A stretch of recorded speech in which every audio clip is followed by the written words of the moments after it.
Hello students, how are you all?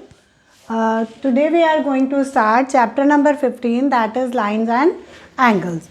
You are already know about some basic geometrical concepts. So let us revise. First हम कुछ geometrical concepts में सबसे पहले हम discuss कर रहे हैं पॉइंट के बारे में. पॉइंट क्या होता है आपको पता है. पॉइंट को हम रिप्रेजेंट करते हैं एक स्मॉल डॉट से. ठीक है, तो एक स्मॉल डॉट क्या कहलाता है? पॉइंट कहलाता है. पॉइंट को हम जब रिप्रेजेंट करेंगे उसके बाद हम कैपिटल लेटर का कोई भी नेम इसको दे देते हैं.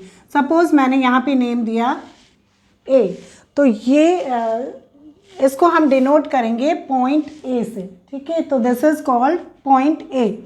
Next is line. लाइन क्या होती है आप सबको पता है, दिस इज कॉल्ड लाइन. लेकिन जो लाइन होती है उसके कोई भी एंड पॉइंट नहीं होते. नो एंड पॉइंट का मतलब है लाइन में कोई एंड पॉइंट नहीं होते. हम इनको दोनों डायरेक्शन से कितना भी एक्सटेंड कर सकते हैं. इसको इस साइड से भी बढ़ा सकते हैं और इसको इस साइड से भी बढ़ाया जा सकता है. तो लाइन के कोई भी एंड पॉइंट नहीं होते, इसलिए इसको मेज़र नहीं किया जा सकता और इसकी कोई भी डेफिनेट लेंथ नहीं होती है. Next is line segment. Line segment भी लाइन का ही एक रूप होता है, लेकिन ये जो लाइन सेगमेंट होती है इसे हम मेज़र करके बनाते हैं. तो इसकी एक फिक्स लेंथ होती है. ठीक है, टू एंड पॉइंट का मतलब जब लेंथ फिक्स है तो इसके एंड पॉइंट भी फिक्स होंगे, जिससे हम ना तो इस डायरेक्शन में बढ़ा सकते हैं और ना ही इस डायरेक्शन में बढ़ा सकते हैं. तो जब किसी भी लाइन सेगमेंट को मेज़र भी कर सकते हैं और इसकी एक डेफिनेट लेंथ भी होती है. तो इस तरह से हम जब लाइन या लाइन सेगमेंट बनाते हैं तो अल्फ़ाबेट के किसी भी कैपिटल लेटर से इनको नेम देना ज़रूरी होता है. सपोज़ मैंने इसको नेम दे दिया लाइन ए बी. तो जब लाइन ए बी को हम डिनोट कर सकते हैं ए बी लाइन. इसका मतलब है अगर इस तरह से सिंबॉलिकली हम कैसे डिनोट कर सकते हैं ए बी लाइन का मतलब हमें क्लियर समझ में आ जाएगा कि ये लाइन ए बी है. इसी तरह से लाइन सेगमेंट मैंने इसको नेम दिया सपोज पी एन क्यू. ठीक है, तो इसको सिंबॉलिकली अगर मैं बोला जाए तो हम कैसे डिनोट करेंगे? इसको हम डिनोट करेंगे P Q line segment. Clear? तो लाइन सेगमेंट में टू एंड पॉइंट होते हैं क्योंकि दोनों डायरेक्शन में हम इसको आगे एक्सटेंड नहीं कर सकते. नेक्स्ट है रे, वन एंड पॉइंट. रे में क्या होता है? एक स्टार्टिंग पॉइंट तो होता है, मतलब एक ही स्टार्टिंग पॉइंट होता है जिसे कहा जाता है इनिशियल पॉइंट या स्टार्टिंग पॉइंट. इनिशियल पॉइंट, और दूसरे डायरेक्शन में हम उसको बढ़ा सकते हैं. तो रे में हम एक इनिशियल पॉइंट होता है और वहाँ से दूसरे डायरेक्शन में हम उसको कितना भी बढ़ा सकते हैं, इसलिए इसकी भी कोई डेफिनेट लेंथ नहीं होती है. और अब इसको सपोज इस स्टार्टिंग पॉइंट को मैंने नेम दिया ओ और इसको नेम दिया ए. तो हम इसको कैसे डिनोट करेंगे? ये रे का सिंबल होगा हमारा, इसको इस तरह से रिप्रेजेंट करेंगे तो ये हो गया ओ ए. इस तरह से हम इसको डिनोट कर सकते हैं. नेक्स्ट है इंटरसेक्टिंग लाइन. इंटरसेक्टिंग लाइन का मतलब है जब दो लाइनें एक दूसरे को क्रॉस करती हो और किसी पर्टिकुलर एक ही पॉइंट पर आकर वो दोनों लाइन मिल रही हों, उसे कहते हैं इंटरसेक्टिंग लाइन. सपोज़ ये दो लाइनें हैं, एक लाइन ऐसे कर दिया, एक लाइन ऐसे कर दिया, तो ये दोनों लाइन क्या हो रही है? इस वाले पॉइंट पर आकर के मिल रही है. ठीक है, तो जब दो लाइन किसी एक पर्टिकुलर पॉइंट पर आकर के कट होती हैं या क्रॉस होती हैं या मिलती हैं, उसे हम कहते हैं इंटरसेक्टिंग लाइन. अब मैंने इस लाइन को भी नेम दिया suppose A B C and D. अब ये दोनों लाइनें किस पॉइंट पर आकर के मिल रही है? इस पॉइंट पर, तो इसको नेम मैंने दे दिया ओ. तो इंटरसेक्टिंग लाइन कौन कौन सी हुई? ए बी और सी डी. और इंटरसेक्टिंग पॉइंट कौन सा है? ओ. नेक्स्ट है पैरेलल लाइन. पैरेलल लाइन वो लाइन जब दो लाइनें एक ही लाइन में चलती हैं लेकिन दोनों का डिस्टेंस इक्वल होता है. Suppose railway track. आपने देखा होगा रेलवे ट्रैक की 2 लाइंस चलती तो साथ हैं, लेकिन इन दोनों का जो डिस्टेंस होता है वो बिल्कुल इक्वल होता है। कभी भी रेलवे ट्रैक का डिस्टेंस छोटा बड़ा नहीं होगा कि यहाँ से तो छोटा है और फिर यहाँ से बड़ा है, ये इस तरह से कभी भी नहीं होता, ठीक है ना। तो 2 कंटिन्यूस चलने वाली लाइनें जिनका डिस्टेंस हमेशा सेम होता है उसे हम कहते हैं पैरेलल लाइन, इस तरह से। तो ये जो डिस्टेंस होगा ये हमेशा सेम होगा, वो लाइन कहलाई जाती है पैरेलल लाइन, ठीक है। अभी हमने लाइंस पढ़ा, अब हम पढ़ेंगे एंगल्स। एंगल्स वैसे आपको प्रीवियस क्लासेस में भी इस बारे में आप पढ़ चुके हो, तो हम थोड़ा सा रफली मैं आपको रिवाइज करवा देती हूँ। एंगल क्या होते हैं?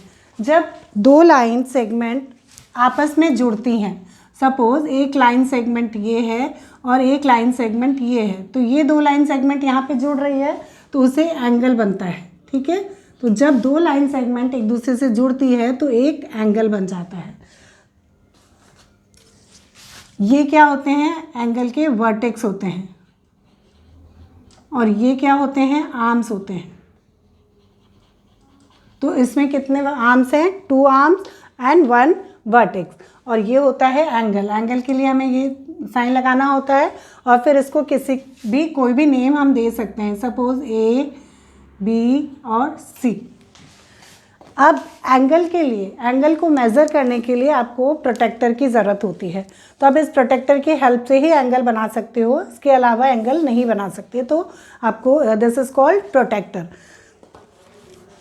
और जो हम एंगल को मेज़र करते हैं किस में? डिग्रीज़ में, डिग्रीज़, और डिग्रीज़ का सिंबल होता है ये, ठीक है। तो डिग्रीज़ के लिए अब इसमें देखो कौन कौन से एंगल्स होते हैं। First is acute angle. Acute angle का मतलब होता है लेस देन 90 डिग्री। जो 90 डिग्री से कम का एंगल होता है वो कहलाता है एक्यूट एंगल। मतलब ये एक लाइन है, जो स्ट्रेट होगा वो होगा 90 डिग्री, तो 90 डिग्री से कम किधर जाएगा? इधर, तो ये हो जाएगा 90 डिग्री से कम, जैसे कहेंगे एक्यूट एंगल। नेक्स्ट है ऑब्ट्यूज एंगल। ऑब्ट्यूज एंगल का मतलब होता है more than 90 degree and less than 180 degree. मतलब 90 डिग्री से तो ज़्यादा है लेकिन 180 डिग्री से कम है, इसे हम कहेंगे ऑब्ट्यूज एंगल। नेक्स्ट है राइट एंगल। राइट एंगल का मतलब एक स्ट्रेट, जैसे अभी मैं नीचे खड़ी हूँ, मैं कौन से पोजीशन में खड़ी हूँ? मैं राइट एंगल की पोजीशन में खड़ी हूँ, तो राइट एंगल होता है एकदम स्ट्रेट, मतलब इस तरह से। जब एल फॉर्म बनता है किसी भी एंगल में, अगर एल फॉर्म बन रहा है तो वो कहलाता है राइट एंगल। तो ये हो गया 90 डिग्री का एंगल। नेक्स्ट है स्ट्रेट एंगल। स्ट्रेट एंगल का मतलब होता है 180 डिग्री। जब आप इसमें देखोगे तो यहाँ से हमने एक एंगल बनाना स्टार्ट किया और यहाँ से 0 आते आते आते आते यहाँ पे 180 आएगा। तो जब आप यहाँ से देखोगे तो यहाँ एक डॉट लगा के इसको मिलाओगे तो ये क्या हो गया? ये हो गया 180 डिग्री का एंगल, जो कहलाता है straight angle. Reflex angle more than 180 and less than 360 degree. इसका मतलब जब हम एंगल बना रहे हैं, यहाँ से हमने स्टार्ट किया, यहाँ से बनाते बनाते बनाते बनाते 180 यहाँ पे आ गया, लेकिन अगर हमें 180 से भी ज़्यादा का एंगल बनाना है तो ये जो एंगल हुआ है इसे हम कहते हैं रिफ्लेक्स एंगल, ठीक है।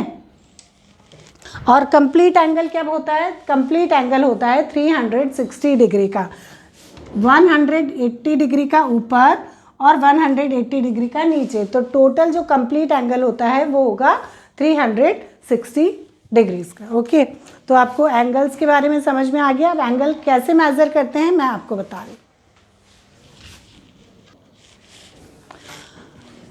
How to measure angle. अब एंगल कैसे बनाया जाता है? सपोज आपको बनाना है 90 डिग्री का एंगल, तो एंगल के लिए मैंने आपको अभी बताया इस प्रोटेक्टर की आपको ज़रूरत होगी, आप इसी की हेल्प से एंगल बना सकते हो। तो ये एक मैंने रफली फॉर्मेट यहाँ पे डायग्राम बनाया है प्रोटेक्टर का। इस तरह से प्रोटेक्टर आता है, यहाँ पे नंबर्स दोनों साइड लिखे रहते हैं, इधर से लिखा रहेगा 0 और यहाँ से आते आते हो जाता है 180, और इसमें अंदर की तरफ राइट से लिखा रहता है 0 और यहाँ आते आते हो जाता है 180 डिग्री। लेकिन आपको जो भी एंगल्स बनाने हैं अंदर वाले साइड से ही टिक मार्क करना है। तो अगर सपोज ये जो हमारा पॉइंट है ये स्टार्टिंग पॉइंट होता है, आपको ये जो प्रोटेक्टर है या इस पॉइंट पर ही रखना है। फिर पहले एक लाइन खींचोगे, कितनी भी आप थोड़ी सी एक लाइन खींच दो। सपोज़ आपको 90 डिग्री का एंगल बनाना है तो इस पॉइंट पर पहले तो इस प्रोटेक्टर को रखोगे और जहाँ 90 डिग्री है वहाँ पर आपको क्या लगाना है, डॉट लगा देना है। और फिर स्केल की हेल्प से इस पॉइंट से इस पॉइंट तक एक लाइन ड्रॉ करनी है। तो ये हो जाएगा 90 डिग्री का एंगल। ठीक है। अगर सपोज 90 से कम बनाना हो, 90 से कम क्या हो जाते हैं, एक्यूट एंगल 80 डिग्री भी हो सकता है, 85 भी हो सकता है, 70 भी, 75 भी। तो इधर जितने भी वो आएंगे एक्यूट एंगल। ठीक है, जो हमेशा इस साइड जाएंगे। सपोज इधर दे दिया या कोई इधर दे दिया, ये सब होंगे एक्यूट एंगल। और इधर हो जाएंगे ऑब्ट्यूज एंगल, 90 डिग्री से ज़्यादा ऑब्ट्यूज एंगल। तो वो कितने भी हो सकते हैं, 90 डिग्री से ज़्यादा 100 भी हो सकता है, 110 भी हो सकता है। ये इस तरह से ये होंगे ऑब्ट्यूज एंगल। तो ठीक, तो आप थोड़ा सा बुक में भी पढ़ोगे तो आपको अच्छे से समझ में आ जाएगा। वैसे ये चैप्टर्स आपने लास्ट ईयर भी पढ़े हुए हैं, तो बहुत ज़्यादा नए टॉपिक तो नहीं है, थोड़ी सी प्रैक्टिस की ज़रूरत है। और ये चैप्टर हमारा कंप्लीट हो गया है। I hope you understood very well. Thank you so much.